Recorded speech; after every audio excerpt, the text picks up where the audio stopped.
El aire se llena con el batir de las alas, el silbido del viento y una música épica que transporta al oyente a un tiempo de reyes y califas. En el corazón de la península ibérica, en Toledo, se despliega un espectáculo que desafía la imaginación: Cetrería de Reyes. Bienvenidos a este nuevo episodio de Puicast. En este episodio de la historia detrás del espectáculo hablaremos del querido Cetrería de Reyes.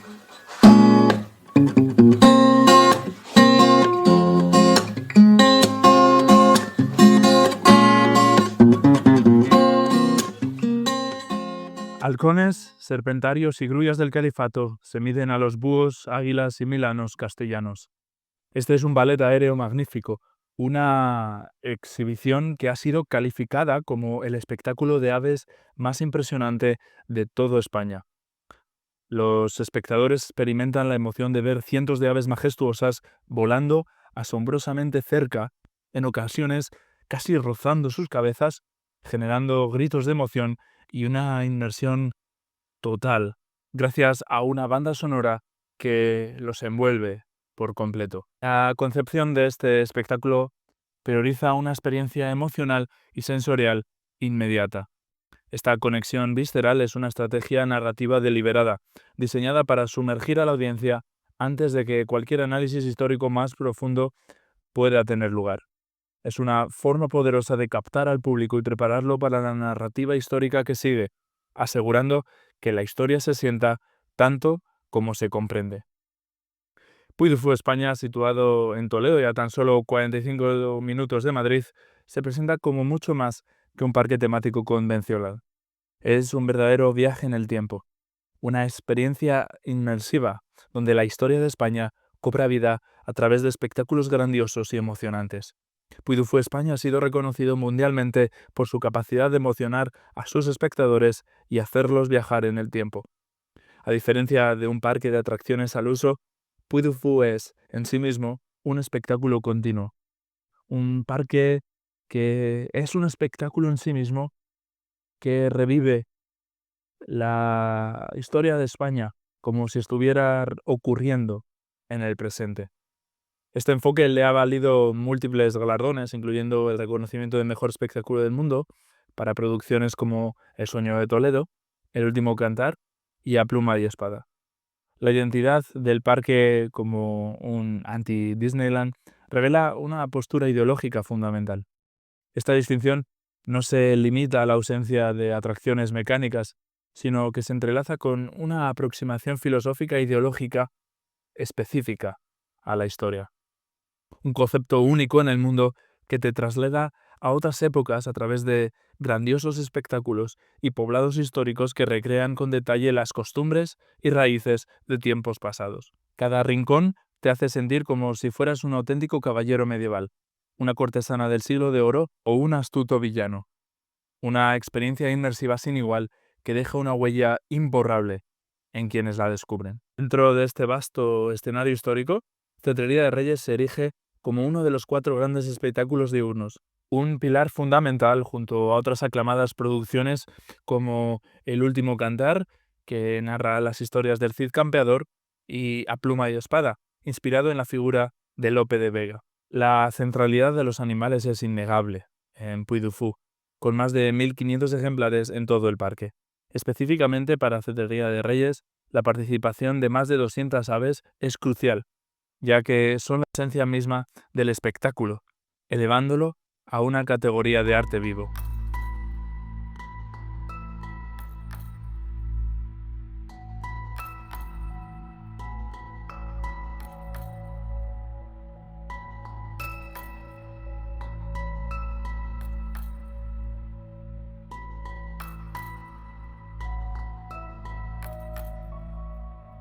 El telón histórico de fondo se centra en el califato de Córdoba. Córdoba, que así se llamaba en tiempos latinos, era una antigua población prerromana convertida en urbe por los romanos. Enclavada a orillas del río Guadalquivir, era una ciudad llana y espaciosa, cabeza de la Hispania ulterior, y estaba dotada de un foro, templos, teatro, acueducto, necrópolis y lujosas villas. Quedan numerosos testimonios de aquel esplendor. La ciudad romana, poderosamente amurallada, sede del procónsul, vivió tiempos de grandeza. En ella nacieron grandes personajes, como el filósofo estoico Séneca, preceptor y consejero del emperador Nerón. Durante el periodo visigodo, Córdoba perdió parte de su importancia, eclipsada por Sevilla, pero su gran momento estaba por llegar, bajo el dominio de los emires y califas omeyas. Se convirtió en una de las principales urbes de Occidente.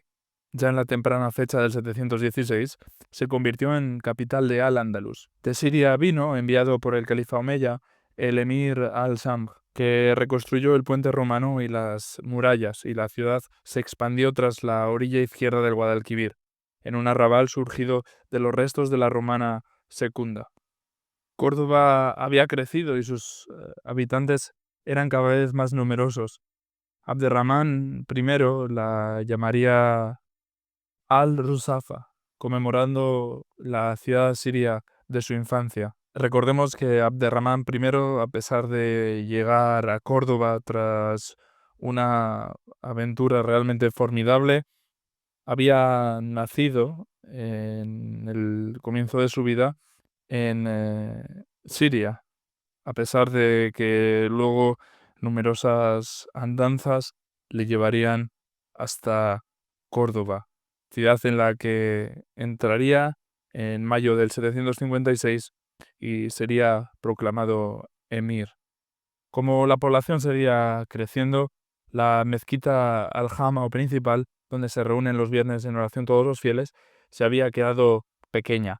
Abderramán compró a los mozárabes cristianos la iglesia de San Vicente y sobre ella comenzó a construir la que sería la gran joya del arte cordobés, la nueva mezquita. A diferencia del templo romano cristiano, que es el lugar donde reside la divinidad, la mezquita es simplemente una casa de oración. Por eso su elemento arquitectónico más simbólico es el muro de la Qibla. En el centro del mismo se halla el mihrab, que está orientado en dirección a la Meca, el centro espiritual del Islam. Curiosamente, en la mezquita de Córdoba el mihrab está orientado al sur, probablemente porque sigue la tradición siria, ya que la Meca está situada al sur de Damasco. La oración de los viernes congregaba sin excepción a todos los fieles y se realizaba en una sala llamada Haram, emplazada junto al palacio, en cuyo centro hay una fuente para las abluciones rituales. Posee una torre, el minarete, desde donde se llaman los fieles a la oración, y una dependencia especial, la maxura, reservada a reyes y dignatarios. Su superficie original debió de ser suficiente para acoger a todos los fieles en su día, pero Córdoba no dejaba de crecer y por ese motivo experimentó varias ampliaciones. En tiempos de Abderramán II y Muhammad I se produce la primera ampliación en la que se añaden 8 tramos adicionales a sus 11 naves, con lo que la mezquita crece en dirección al Guadalquivir. En su muro occidental se abre una nueva puerta, la de los deanes. Una nueva ampliación ya en mediados del siglo X, debida a Abderramán III, nuestro protagonista de Cetrería de Reyes. Entre otros cambios, mandó erigir en el muro norte un minarete de gran belleza, con una altura de más de 30 metros, que serviría de modelo para muchas mezquitas posteriores. En la actualidad se ha perdido, pues sirvió de soporte para la posterior erección de una torre cristiana. Una tercera ampliación se lleva a cabo en tiempos de Al-Hakam II, de nuevo en dirección al sur, prolongándose las naves en otros 12 tramos. El nuevo mihrab conserva las columnas de la anterior y posee un fastuoso arco de herradura, profusamente decorado con motivos geométricos y vegetales. El arte islámico no admite la representación de la divinidad, por lo que las figuras humanas están excluidas. La última ampliación se realiza en tiempos de Almanzor, y en ella se añaden 8 naves más, devolviendo a la sala de oración la planta cuadrada, con su patio rectangular en dirección al norte. El conjunto reviste una monumentalidad y belleza extraordinarias. El reino musulmán de Al-Ándalus tuvo desde el principio una gran tendencia a la fragmentación. Las provincias del norte Lérida, Zaragoza, Toledo, fronterizas con los reinos cristianos, libraban su propia guerra. Las más distantes del sur, Levante, Almería, Cádiz, Ronda, se resistían al dominio de Córdoba. Por eso, cuando llegó al poder Abderramán III, se encontró un reino sumido en la inestabilidad. Tenía poco más de 20 años. Era inteligente, culto, buen político y un gobernante capaz. Un puñado de años sometió a todos los rebeldes, a los muladíes de Ibn Hafsun en Bobastro, en plena serranía de Ronda, en el año 928, en Badajoz, en 930, la insumisa Toledo en 932, etc. Culminó su obra guerrera conteniendo a los fatimíes de África con la toma de Melilla, Ceuta y Tánger, y se impuso a los reyes cristianos del norte en 2 expediciones triunfantes. Derrotó a los reyes de León y Navarra, Ordoño II y Sancho, que se habían aliado para avanzar por la frontera aprovechando la debilidad temporal de Córdoba. En el año 939, la batalla de Simancas marcó un momento crucial en la historia de la península ibérica durante la Edad Media. En ese mismo año, Abderramán III había organizado una campaña militar contra el Reino de León. La llamó la campaña de la omnipotencia, porque estaba seguro de que con sus 100.000 soldados arrasaría el poder cristiano del norte y volvería a dominar toda la península. Sin embargo, el rey leonés Ramiro II, con el apoyo de Navarra y el conde castellano Ferdán González, le aguardaba en la fortaleza de Simancas, cerca de Valladolid. La sorpresa llegó cuando, a pesar del abrumador ejército árabe, el combate principal se entabló en torno al foso de la fortificación, donde los musulmanes fueron empujados por la acometida cristiana. La confusión se apoderó de ellos y sufrieron una derrota aplastante. Este triunfo permitió a los cristianos consolidar su dominio en las tierras norteñas del río Duero. El propio Abderramán hubo de huir precipitadamente, abandonando incluso su ejemplar del Corán y su cota de malla. Cota de malla que jugará un papel esencial, ya que el conde Fernán González acudirá al campamento de Abderramán III con ella para devolvérsela. Así es como comienza el espectáculo de cetrería de reyes. La victoria de los cristianos les permitió adelantar sus fronteras al sur del río Duero, llegando hasta el Valle del Tormes, y tuvo una gran repercusión en toda la cristiandad. También afectó gravemente a los musulmanes. Se dice que de regreso a Córdoba, Abderramán hizo ejecutar a 300 caudillos de su caballería, a los que responsabilizó de la derrota. Sin embargo, León no tenía la fuerza suficiente para avanzar más allá del Valle del Tormes y Abderramán pudo rehacerse e iniciar la segunda y más brillante etapa de su reinado. Entonces tomó su decisión más trascendental. Se proclamó califa y príncipe de los creyentes, es decir, independiente de Bagdad. Había nacido el califato de Córdoba y se inauguraba el periodo más brillante del Islam en España. Como hemos mencionado con anterioridad, Cetrería de Reyes nos transporta a las secuelas de la batalla de Simancas. En un momento de agotamiento tras la refriega, se pacta una tregua entre Abderramán III y el conde Fernán González de Castilla. La contienda, lejos de cesar, se traslada de la tierra a los cielos, transformándose en una batalla sin armas. El espectáculo simboliza este pacto con un intercambio significativo. El conde Fernán González ofrece un águila real al califa como gesto de paz, a lo que Abderramán III responde exhibiendo sus azores. Así, el duelo de aves rapaces se eleva, fusionando dos grandes tradiciones de cetrería: la alta cetrería de los califas árabes y la cetrería romano-visigoda de los príncipes cristianos. Es interesante que esta representación de una tregua y la fusión de tradiciones contrasta con la narrativa general del parque, que a menudo se centra en el rechazo del invasor extranjero. Sin embargo, el énfasis en una práctica cultural compartida como la cetrería y en una resolución pacífica aunque sea simbólica, sugiere que dentro de la visión de Puy du Fou hay espacio para explorar momentos de intercambio cultural y humanidad compartida, incluso entre adversarios históricos. En el contexto, la cetrería se convierte en un símbolo poderoso de una pasión común que trasciende las divisiones políticas y religiosas, ofreciendo una perspectiva más matizada y potencialmente conciliadora sobre la compleja historia medieval de España. El espectáculo culmina con una deslumbrante danza aérea que precede a las celebraciones nupciales de la hija del emir, bajo un cielo repleto de aves blancas del Guadalquivir y el Ebro. Los verdaderos protagonistas alados de Cetrería de Reyes son las aves mismas. El águila de Al-Ándalus y el azor castellano personifican las tradiciones de cetrería árabe y cristiana respectivamente. El espectáculo cuenta con la participación de cientos de aves rapaces, superando las 200, incluyendo halcones, buitres y águilas. Entre ellas destaca la presencia de aves únicas y exóticas, como el Sagittarius serpentarius, conocido coloquialmente como fenómeno. La precisión asombrosa con la que estas aves vuelan y actúan es lo que las convierte en la esencia misma del espectáculo. La experiencia sensorial de Cetrería de Reyes es fundamental para su impacto. La banda sonora, compuesta principalmente por Nathan Stornetta y Martin Bachelard, es un elemento clave que sumerge al público en la narrativa.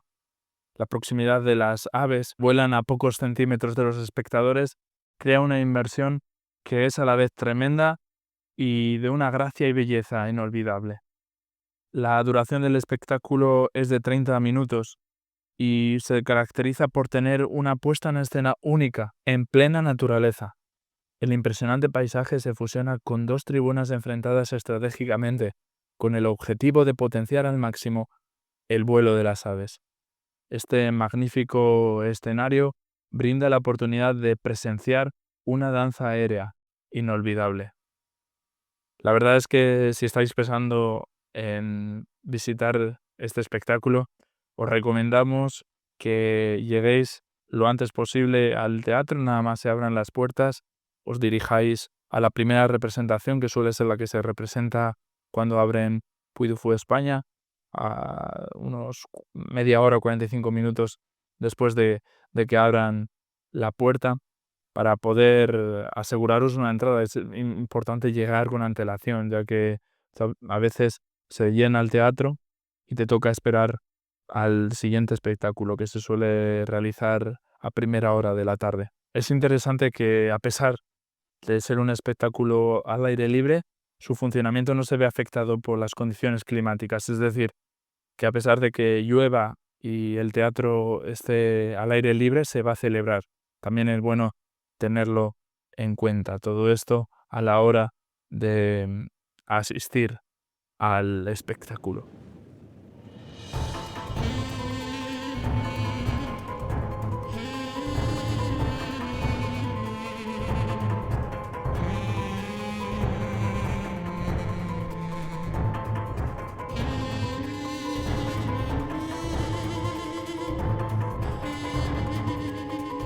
Y permitidme ahora que hable unos minutos de la cetrería en España, ya que es un legado de reyes y culturas.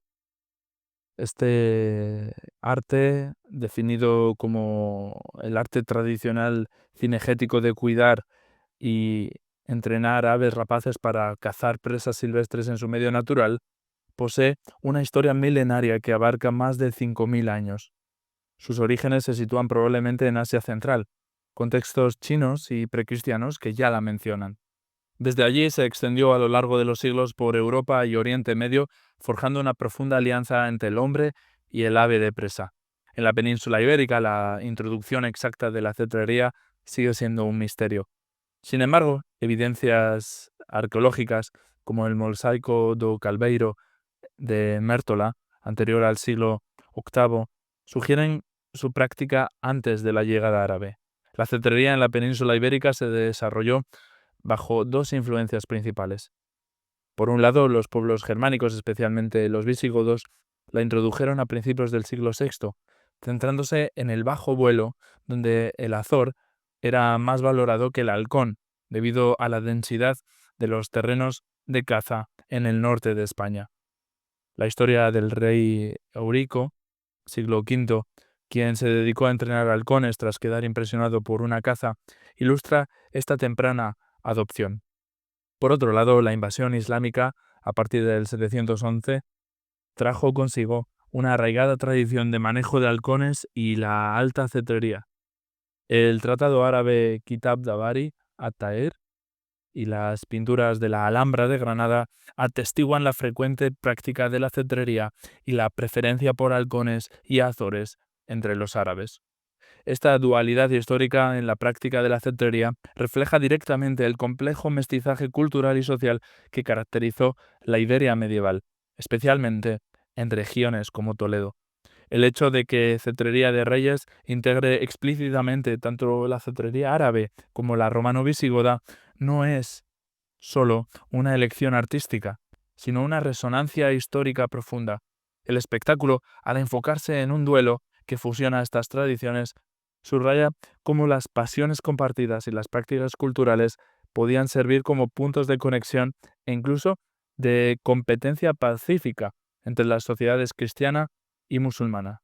Esto ofrece un contrapunto a narrativas que se centran únicamente en el conflicto, haciendo que la historia detrás del espectáculo sea un microcosmo del rico pasado cultural de España. Durante la Edad Media, la cetrería alcanzó su apogeo, transformándose en una forma de caza exclusiva de la realeza y la nobleza.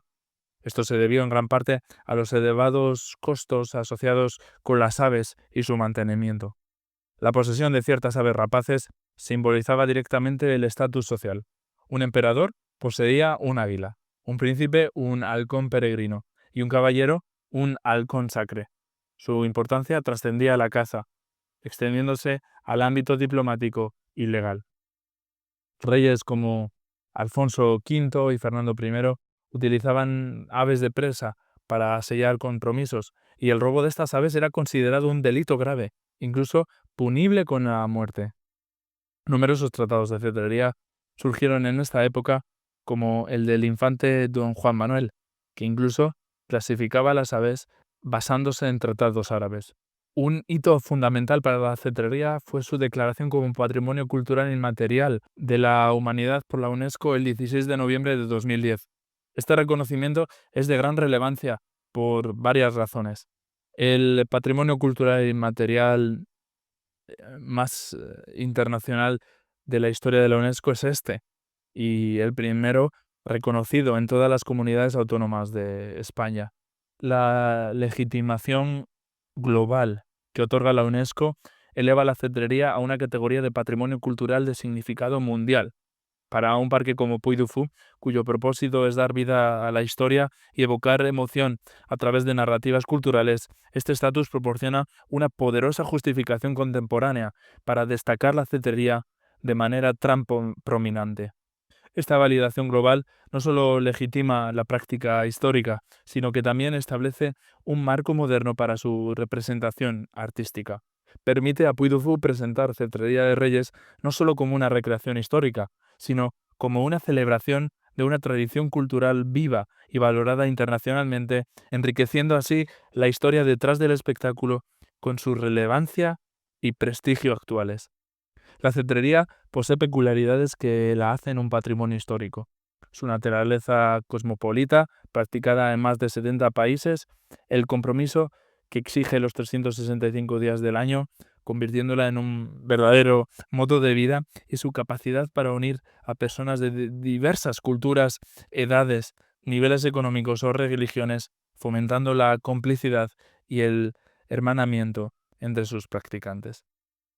Detrás de la impresionante exhibición de Cetrería de Reyes se esconde un arte complejo, el entrenamiento de aves rapaces. Este proceso requiere una inmensa paciencia, refuerzo positivo y una profunda construcción de confianza por ambas partes. El desafío logístico y técnico de lograr que cientos de aves realicen un ballet aéreo magnífico, con la precisión necesaria para volar tan cerca del público, es monumental. Las aves, tratadas como deportistas de alto nivel, comienzan su preparación desde su más tierna edad.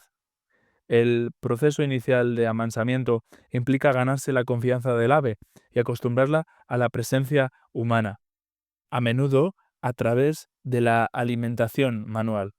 Es interesante contrastar las técnicas históricas como el waking, mantener al ave despierta para domesticarla rápidamente, con los métodos modernos, que son más humanos y graduales, basados en la interacción diaria, el refuerzo positivo y el uso de la voz y el tacto.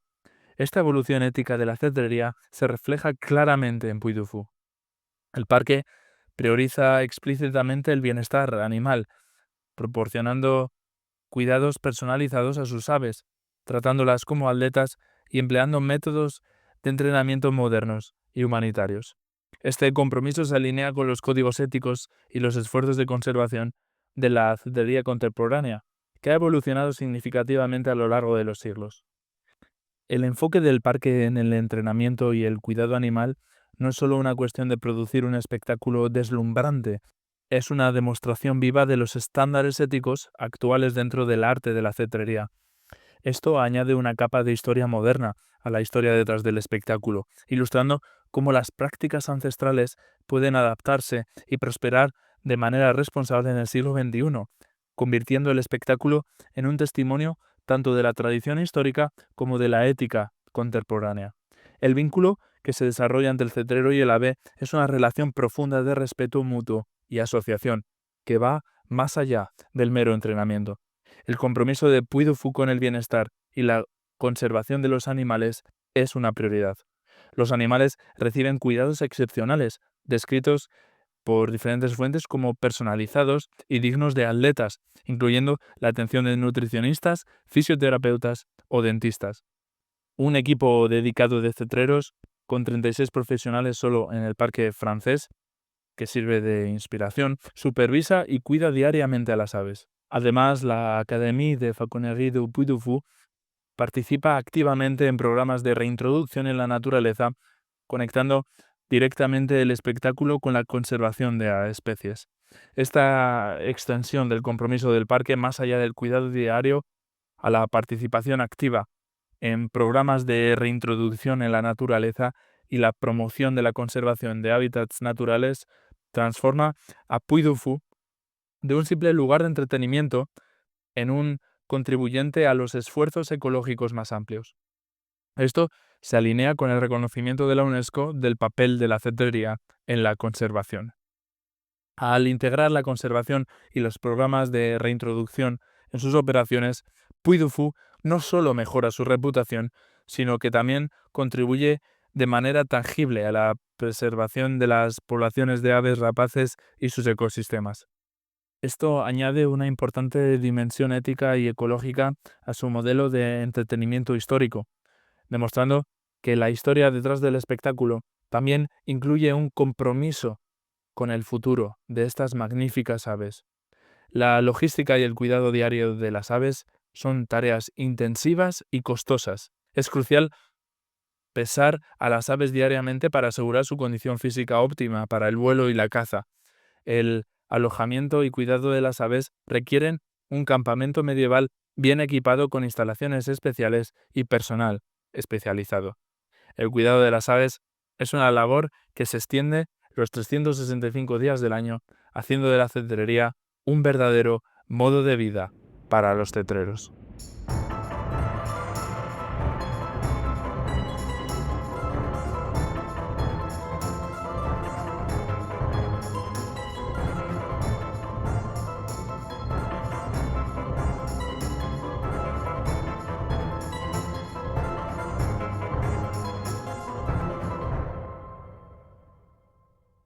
Cetrería de Reyes en Puy du Fou, España, es una síntesis magistral de arte, historia y naturaleza. Petáculo logra fusionar la maestría de la cetrería como arte ancestral con la narrativa histórica de un momento crucial de la Reconquista, la tregua de Simancas.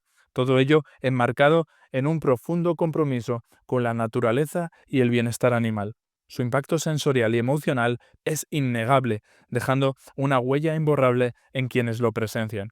Este espectáculo conecta directamente con el legado milenario de la cetrería, una práctica que ha trascendido culturas y épocas y que hoy goza del reconocimiento como Patrimonio Cultural Inmaterial de la Humanidad por la UNESCO.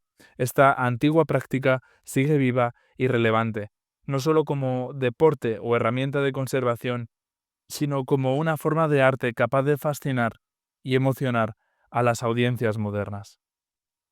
Os invitamos a experimentar la magia de Puy du Fou España y Certería de Reyes por vosotros mismos. Al hacerlo, os animamos a disfrutar plenamente del espectáculo, pero también a reflexionar sobre las historias que se eligen contar, cómo se presentan y qué ecos del pasado resuenan en el presente. Así, en cada vuelo de las aves, en cada nota de la música, en cada instante de asombro, el eco de la historia de España sigue resonando, invitándonos a mirar al pasado con ojos críticos y corazón abierto. Muchísimas gracias por acompañarnos en este vuelo al pasado, en este episodio de la historia detrás del espectáculo. Nos vemos en el próximo episodio y si os ha gustado, recordad suscribiros para seguir escuchando estos podcasts. Hasta la semana que viene.